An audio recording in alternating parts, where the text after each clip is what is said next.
Olá, gente, tudo bem? Estamos aqui hoje, eu e o professor Heitor, professor de Sociologia, e eu, Daniel Simões, professor de Geografia. Nós vamos tratar aqui de um tema muito interessante e muito importante que está ocupando um grande espaço na mídia atualmente, que são as revoltas no mundo árabe, aquele movimento conhecido como a Primavera Árabe. Então, nós vamos começar fazendo aqui uma retrospectiva dos movimentos e dos fatos que levaram a estas rebeliões, e depois nós vamos ouvir a opinião aqui do professor Heitor a respeito de algumas características fundamentais que estão por detrás desses levantes. Bom, gente, então como eu havia proposto a vocês, nós vamos começar aqui recordando alguns fatos que levaram ao movimento que hoje nós estamos chamando de Primavera Árabe, né? Este movimento é muito importante que você se lembre que ele começa na Tunísia, com a queda do ditador Ben Ali, e depois ele começa a se espalhar por uma série de países do norte africano e depois vai ganhar principalmente a região do Oriente Médio. Então muitos países já estão envolvidos com este movimento, principalmente o Egito, que teve o seu líder deposto, a Líbia, sob ocupação estrangeira agora e próxima também da deposição do regime, e agora nós temos no Oriente Médio países como Iêmen, Arábia Saudita, fazendo reformas para justamente tentar conter o ímpeto desses movimentos, né? Então a minha ideia aqui agora é mostrar para vocês alguns dos fatos que são comuns e que são apontados por vários analistas como causas e consequências diretas desse fenômeno da Primavera Árabe. Depois nós vamos passar a palavra aqui para o Heitor para ele conversar com vocês a respeito de alguns conceitos fundamentais que estão implícitos nessa discussão. Então, a primeira coisa importante é você notar, todas essas reformas estarão se levantando contra diversas modalidades de governos autoritários.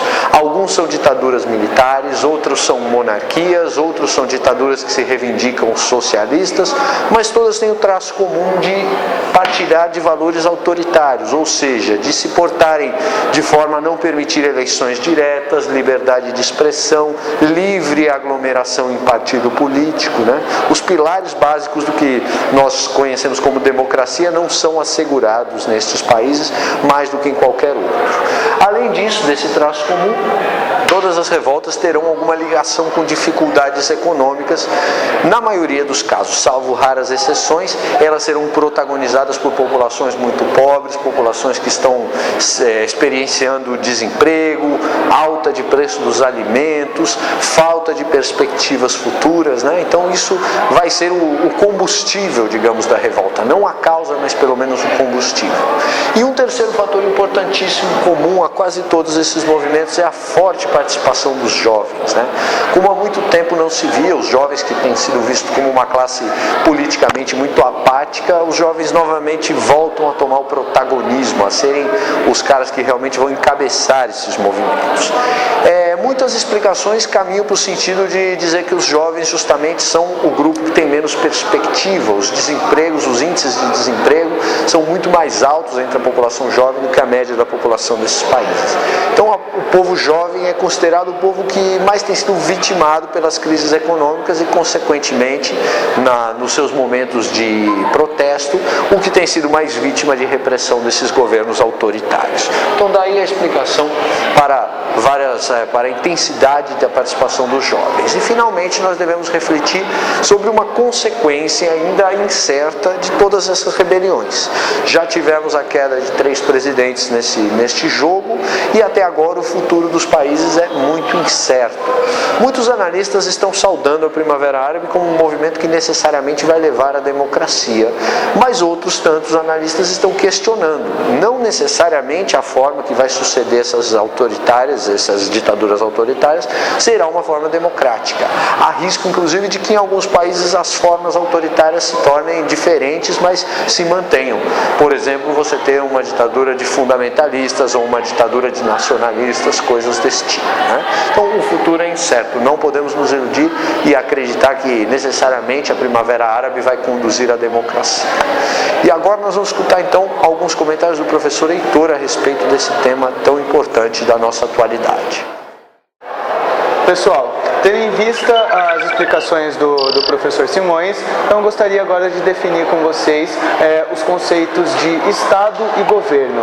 E na maior parte das vezes é confundido pelos vestibulandos, já foi inclusive tema de questão do vestibular, da Unicamp e da Unesp. Então é interessante a gente definir como que acontece, como que se dá essa diferenciação, e entender também como que se dão então esses processos de tomada do poder ou de derrubada de determinados governos pelo povo, certo? Bom, vamos lá. O conceito de Estado é uma estrutura de poder. O Estado pode ser entendido como uma estrutura de poder que tem como finalidade regular a vida em sociedade, ou seja, impor determinadas regras, determinadas normas, determinadas maneiras de se viver para a sociedade, e, portanto, um poder institucionalizado. Já o governo pode ser entendido como um grupo de interesses que ocupa o Estado de maneira provisória, ou seja, o Estado seria uma estrutura de poder permanente e o governo transitório, um grupo de interesse que ocupa o Estado de maneira provisória. Bom, então a gente pode fazer a seguinte analogia. O Estado seria como uma casa, como uma estrutura fixa, onde a cada 4 anos uma família diferente vai ocupar essa casa. É claro que existem determinadas modificações, né, nessa estrutura, que a gente chama de reformas, mas a estrutura do poder continua basicamente a mesma, certo? Bom, existem algumas formas de se legitimar a maneira como o governo ocupa o Estado. Nós temos ao longo da história 3 principais formas de legitimação do poder de um determinado grupo da estrutura do Estado. A primeira delas seria a partir da religião, quando nós temos o chamado Estado teocrático, né? Quando o governante ou o grupo que está no poder tem a legitimidade da religião, ou é visto como um Deus, ou próximo de Deus, pelo menos mais próximo do que os súditos, né? Associando então o poder político ao poder religioso. Como exemplos, podemos citar o governo egípcio, né, do faraó, ou então um governo persa. Por outro lado, nós também temos os governos tiranos, que são associados à repressão de toda e qualquer oposição.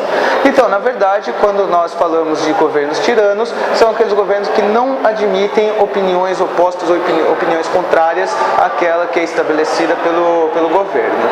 E por último, nós podemos também identificar um regime legitimado pela representatividade, que é mais próximo do que a gente conhece hoje como democracia.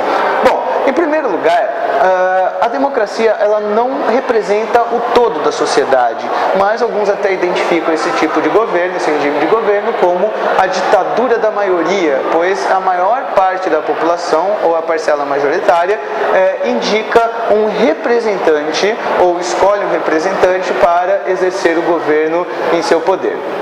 Bom, pessoal, é isso aí. Espero que vocês tenham curtido, que tenha sido de grande valia para vocês.